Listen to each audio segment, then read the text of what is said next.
এবার আপনাদের নিয়ে যাব হাড়োয়ায়। আমাদের প্রতিনিধি উজ্জ্বল মুখোপাধ্যায় রয়েছেন আমাদের সঙ্গে। উজ্জ্বল, একদিকে যেমন অভিযোগ উঠছে হাড়োয়াতে আইএসএফ এর প্রার্থী যারা এজেন্ট তাদেরকে বসতে দেওয়া হচ্ছে না, শাসক দলের বিরুদ্ধে অভিযোগ, সিপিএম এর পার্টি অফিস, সেগুলো কি খবর? দেখো, সেটা হচ্ছে যে এবারের নির্বাচনে কিন্তু আইএসএফকে সমর্থন জানিয়েছে বামেরা, এবং আমরা যেখানে দাঁড়িয়ে রয়েছে এই শাসন, তোমাকে এর আগেও বলছিলাম যে শাসন কিন্তু একটা সময় বামেদের একচ্ছত্র দাপট ছিল। মূলত মজিদ মাস্টারকে সামনে রেখে এই গোটা অঞ্চলটা বামেরা তারা নিয়ন্ত্রণ করত, এবং ৭৭ সালের পর থেকে কিন্তু কোনো নির্বাচনে এখানে বামেরা হারেনি ২০১১ সাল পর্যন্ত। কিন্তু ২০০৯ সালের পর সুবীর যে পার্টি অফিসটা দেখাচ্ছে, দেখতে পাচ্ছ, এটা সিপিএমের একটা কার্যালয়, অনিল বিশ্বাস স্মৃতি ভবন এটা লেখা রয়েছে। এবং দেখো, এই মুহূর্তে কিন্তু গোটা কার্যালয়টা খড়ে ঠাসা। স্থানীয় মানুষজন তারা এখানে এসে খড় রেখে যায়, এবং গোটা এই সিপিএমের দলীয় কার্যালয়, এখানে যে কারুর পায়ের চিহ্ন পড়ে না এটা কিন্তু স্পষ্ট।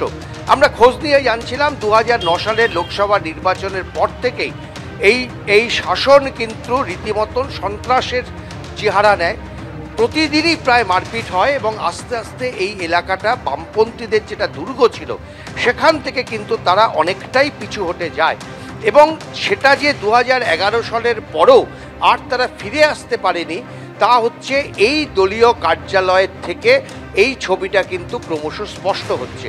তুমি দেখো, ভেতরে রয়েছেন ২০০৬ সালে এই দলীয় কার্যালয়টা উদ্বোধন করেছিলেন বিমান বসু, এবং মজিদ মাস্টার মূলত এখানে বসেই তিনি কিন্তু দলীয় কাজকর্ম পরিচালনা করতেন। পঞ্চায়েত ছিল বামেদের হাতে, পুরসভা ছিল বামেদের হাতে, পুরোটাই ছিল বামেদের দখলে। কিন্তু এই মুহূর্তে গোটা এই অঞ্চলে সিপিএমের কী অবস্থা তা কিন্তু এই ছবিটাই অনেকটা স্পষ্ট করে দেয় যে ২০০৯ সালের পর এই দলীয় কার্যালয় ভাঙচুর হওয়ার পর এখানে কিন্তু আর বামেরা ফিরে আসতে পারেননি।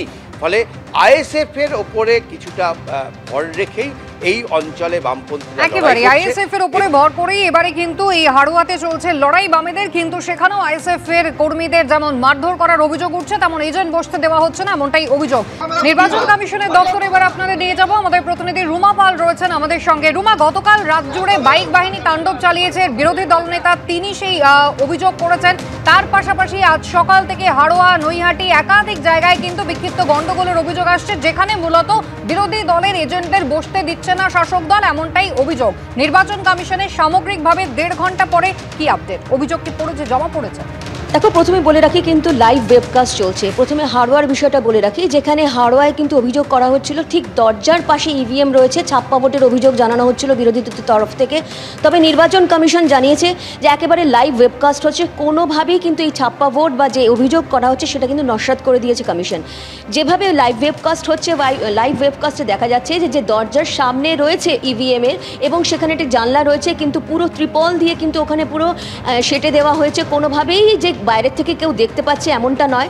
তবে ঠিক যেখানে ইভিএম মেশিন রয়েছে, ইভিএম মেশিনে সেখানে এসে লোকজন ভোট দিচ্ছেন, ভোটাররা ভোট দিচ্ছেন, এবং তারপর তার পাশে একটা আউট গেট রয়েছে, সেখান থেকে বেরিয়ে যাচ্ছেন।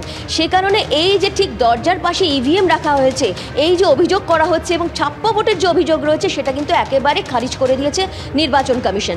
অন্যদিকে সকাল থেকে বেশ কিছু অভিযোগ আসছিল যে এজেন্টদের বসতে দেওয়া হচ্ছে না। যা যা অভিযোগ করা হয়েছিল কমিশনে, তারপর কমিশন সেই ব্যবস্থা নিয়েছে, সেখানে বসতে দেওয়া হচ্ছে। তবে এই মুহূর্তে কিন্তু মিডিয়া ওয়াচও চলছে, যে খবর আসছে বিভিন্ন সংবাদ মাধ্যমে সেটাও কিন্তু নির্বাচন কমিশনে দেখা হচ্ছে। তবে এটা ঠিক বলে রাখি যে যেহেতু এই 6টা আসনে মাত্র নির্বাচন হচ্ছে, সেখানে এবার কিন্তু কিউআরটিও কিন্তু অতিরিক্ত বাড়ানো হয়েছে, এটাই কমিশন জানিয়েছে। যা 434 কিউআরটি রয়েছে। একবার একটু বলে দিচ্ছি যে কোথায় কত কিউআরটি রয়েছে। যেমন সিতাইতে রয়েছে 58 কিউআরটি, মাদারিহাটে রয়েছে 84 কিউআরটি, নৈহাটিতে 58 কিউআরটি, এবং মেদিনীপুরে রয়েছে 70 কিউআরটি, এবং তালডাংরায় রয়েছে 94 কিউআরটি। 434 কিউআরটি রয়েছে। সেই কারণে নির্বাচন কমিশনের বক্তব্য, এখনও পর্যন্ত শান্তিপূর্ণ রয়েছে এই নির্বাচন। তবে বেশ কিছু জায়গাকে বিক্ষিপ্ত যেগুলো অভিযোগ রয়েছে সেই অভিযোগ খতিয়ে দেখা হচ্ছে। তবে হাড়োয়ার যে অভিযোগ সামনে এসেছে, ছাপ্পা ভোটের যে অভিযোগ করা হচ্ছে সেটা কিন্তু একেবারে নস্যাৎ করে দিয়েছে নির্বাচন কমিশন। বক্তব্য, সেখানে কোনোভাবেই ছাপ্পা ভোট হচ্ছে না এবং শান্তিপূর্ণভাবে নির্বাচন হচ্ছে সেখানে। রুমা, ধন্যবাদ।